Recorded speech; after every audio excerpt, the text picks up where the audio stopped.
High বন্ধু, দেখতেই পাচ্ছেন সব এই যে আমাদের বাবা মহাপ্রভু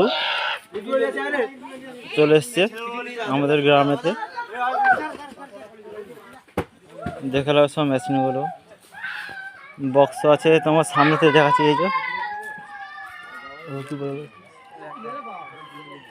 তিনটে এই যে র্যাক আছে দেখতে পাচ্ছ, তিনটে র্যাক। এই যে একটা 6D 6D, মোট আছে আমাদের 8টা 6D। এই যে দেখতে পাচ্ছ সব মাইক আছে তোমার খান 46 মাইক আছে। আর ওই যে দেখতে পাচ্ছ ওই ধারেতে রক্ষালি বাজাবে। রক্ষালি আজকে আসছে 5টার সময়, রক্ষালি আসছে একটু পর নাম্বার রক্ষালি।